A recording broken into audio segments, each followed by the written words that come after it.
Sponsors. Assalamu alaikum and welcome to Who's Next.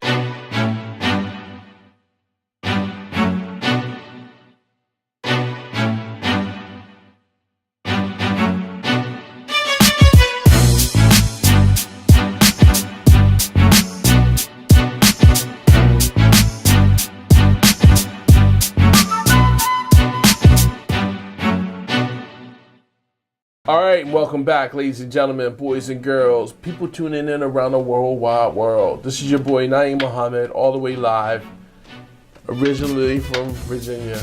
Nope. No. Originally from Baltimore, currently residing in sunny Herndon, Virginia. And to my right, I have Abdul Malik, who's also currently residing in Herndon, Virginia. AKA Mizzy. But yes, A Mizzy. I'd say that I'm from Africa. Yeah, sure. I'm with that. That is the smileyest face ever. Okay. You have to watch the previous episode. Well, what part of Africa? Africa is big. It's like saying, where are you from? Where am I far from Africa? That I have yet to, pinpoint. Okay. But I'm. Is there a place that you're leaning closer towards? to Wakanda area? You know what I'm saying? Oh, that's kind of where. Okay. Yeah. He is a genius. He is a genius. He's a Wakandan. What about you?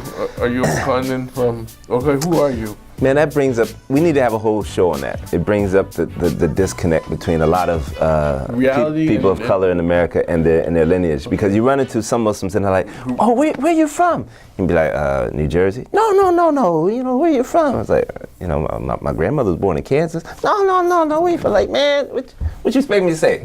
Like I can go back. So that brings up another whole show. But AKA Jace. No, I'm losing Jay. Says, my name is Joshua Salam, and I'm here with you with Naeem Muhammad, the host of Who's Next. Yes. No jigs. No. Okay. So but you did see you all did see the Wakanda. You saw Black Panther, right? Yes, we did. Yeah. And did you hear like the soundtrack to it too? Like this merging of all these kind of different African noises. African noises. I mean, African rhythms and sounds. I saw one of the guys. He played the drums. Yeah. For a lot of the kind of like the African kind of drums. Yeah. Really? Yeah. Well, he was at an event that I was at. You be rubbing elbows with big people, man. Well, I get out there in the world and travel. But anyway, I was just saying that because and I think when we've gotten a chance to travel around the world, was there any place that you went to that you heard something you said, oh, I want that on my album, or I want that to be on a Native Dean album? Wow. Yes. But I didn't travel for it.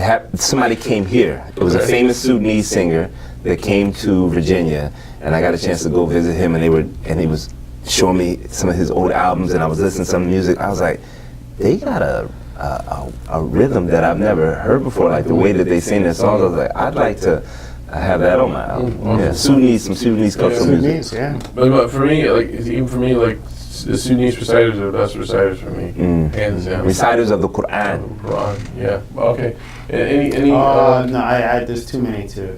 I go everywhere. Just one place that he's like, oh yeah, I heard this one song. I was in the airport and yeah, you're more traveled than any of us these days. That's hard, really. I mean, because I a lot of times when you're traveling in a taxi cab and you hear music. Like I was just in Mexico and I heard some rhythms that came from. I was in Cuba, heard some rhythms in Cuba. We go to Malaysia, Indonesia. There's some noises there. Some noises. Yeah, nice. Go Africa. Actually, because in the movie, Wakanda, so in the movie, that's what I'm talking about. Like, it was like, I don't know if you would call that. No, it's called a talking drum. It was like the talking drum okay. he was playing. Yeah. Okay. I'm telling you, it's musical, but they take noises that are specifically and then they musicalify it. That's your genius talking.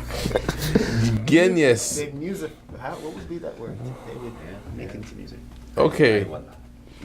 So let's get on to it.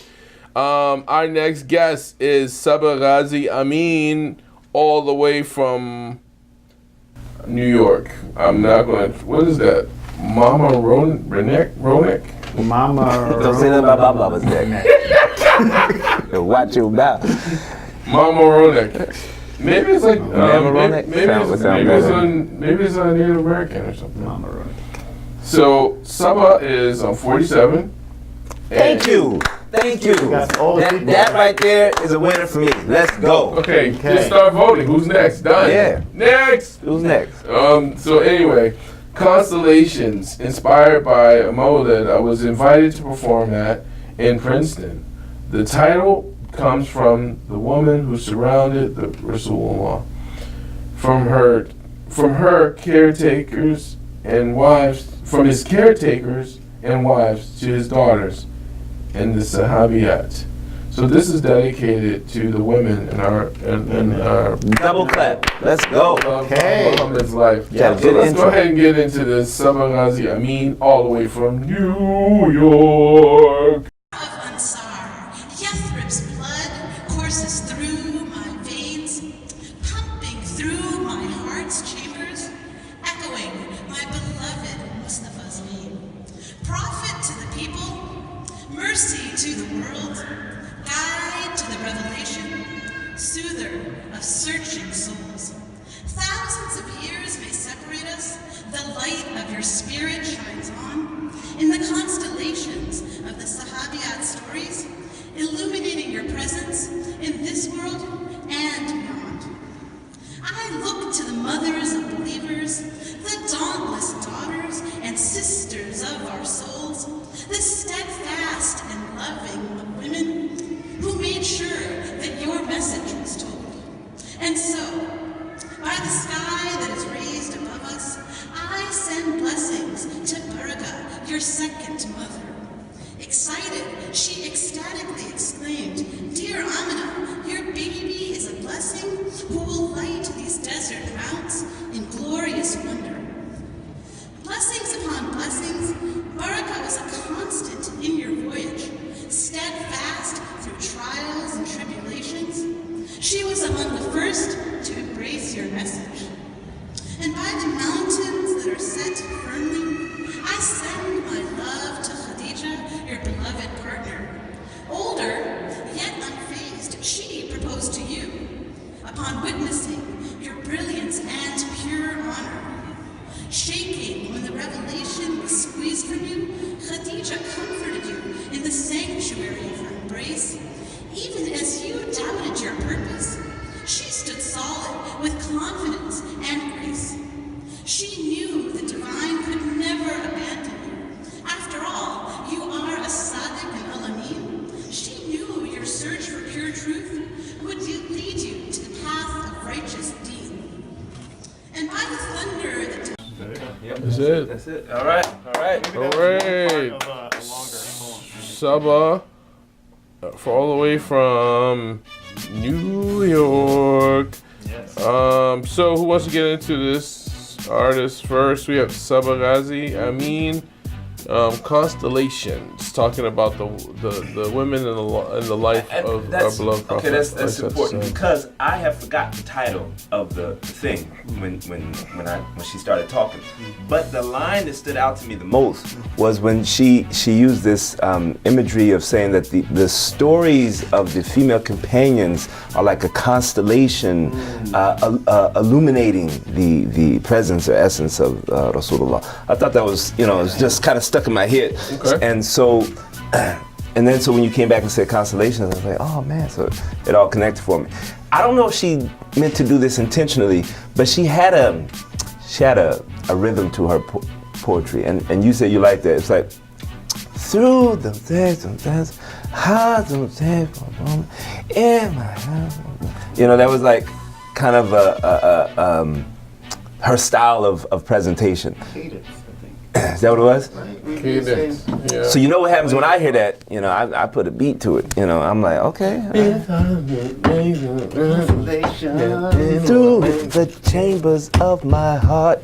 But that's not what she wants. Stop. That's not what she wants.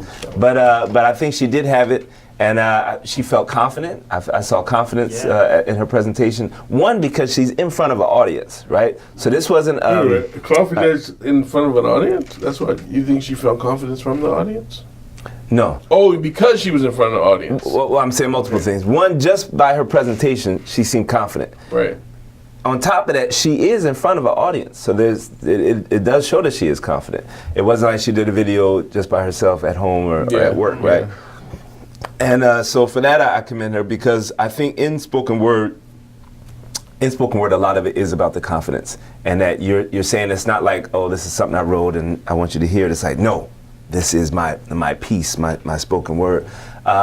It would, I know that she cut it off, but it would be nice if her whole presentation was about 2 minutes. So I don't know how much longer it went, but if it was about 2 minutes, that would be good. Yeah.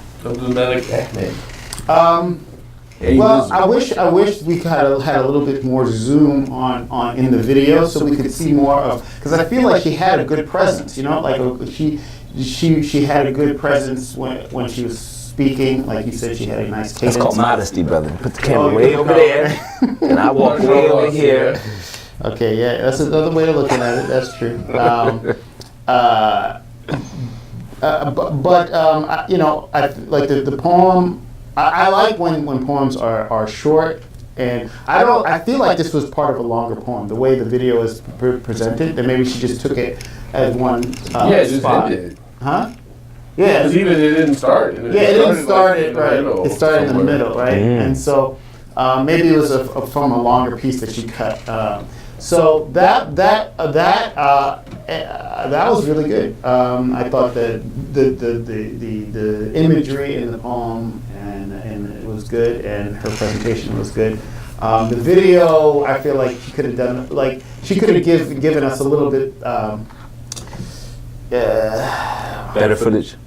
Yeah. Maybe, you know, she could have done it, taken it maybe herself. This isn't a video competition. Right, it's not a video. It's about, I mean, I think last time we did ding some people on that type of thing when it came to, and I thought about that. Like, it isn't about. I mean, we want them to put some effort there. That, you know, that vocally is there. We can see what's happening. But also the goal here is to produce the song and a music video, right? True. So like we also want to know, like you know, how they're gonna how their video presence is gonna be when it comes across. And I know some people, like last time we had some people that it was really dark, we couldn't really see, so we couldn't get a feel for it. So I think that for future artists, you know.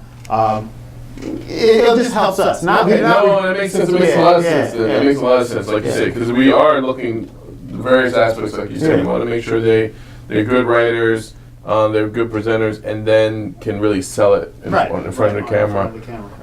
What say you? What say me? I think I needed. I mean, I think I need a little more flavor with it. Like a little more chocolate, vanilla, caramel, strawberry. What you want? I mean, it was like she was going and then and nothing and none and none and none. I know that's your thing, right? Yeah. So I that's the only thing I didn't feel like I didn't get a feeling. I'm not saying I'm the one who says like. I don't like going to the spoken word piece and then everybody's just mad. I'm not saying that, because that gets old real quick. Like it's going to be a night of people yelling at me. Well, why you're mad? Okay, good. And then the next one, someone else is mad. Oh, more people mad? Come on, in. You're in the right place. Like so I get that, but I think I kind of need to have some more feeling behind those words. She had the feeling, the constellations and the stars through the veins of my heart. No, but I think that had to do with because you couldn't. A lot of times for spoken words, it's the emotion that you're looking. With spoken words, right? and that's why it's really hard to take spoken word and put it on like on an album or something. Some people can do it, like Omar Suleiman and Amir Suleiman. Omar Suleiman. Maybe probably can do it too. Yeah, Amir Suleiman. But yeah, it made me lose my train of thought. I don't know what I was Even saying. Sakina. Flavor. So tell me more about this flavor. Yeah. No, so that's the only thing. I would say, like, if she has, like you said, she has the work. She has decent rhythm. What does that mean? She has the work. I mean, she is written, like you said. There's good metaphors and different things that are happening, and all that kind of stuff like that. She has the bravery, or she feels comfortable enough to be on a big stage. She has that confidence. Only thing I'm needing, it's for me, is like, that's what, part of it. Part of oftentimes spoken word is almost like a one-act play, a one-man show, or a one-woman show, where you're performing. It's not just you're reading. Don't read to me. You're supposed to get out there and do it and feel it. But I think it could be. Not to take away from it. I've heard people who do poetry, like actually reading poetry. It's not spoken, and it was kind of like it's a difference between spoken word and reading your poem in front of somebody, Yeah. And I think that felt like she was reading. For me, that's what I felt. I felt the reading part, and which, like I said, I think the work is there.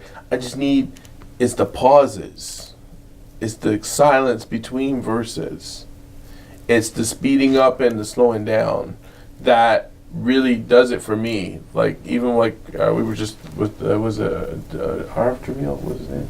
Yeah. I'm glad you said that. What? Because in my head, I was about to say, you just don't like the flavor. See, you in Baskin Robbins, you got 31 flavors, and you just don't like Pringle. Was it butter pecan or something? She got a butter pecan style, and you need the boom pop. I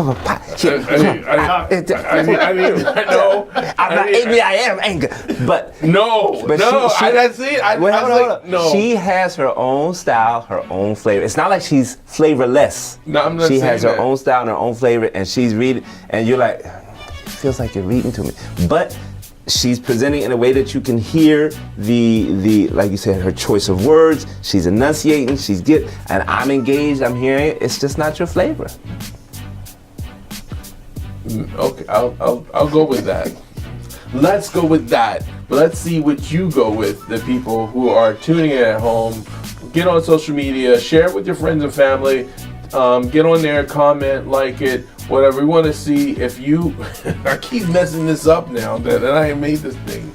Because we want you to keep on getting involved. Who's next? That right there, that was it. No, but we really want to keep you engaged and involved. So inshallah, at the end of this, we'll find out who's next.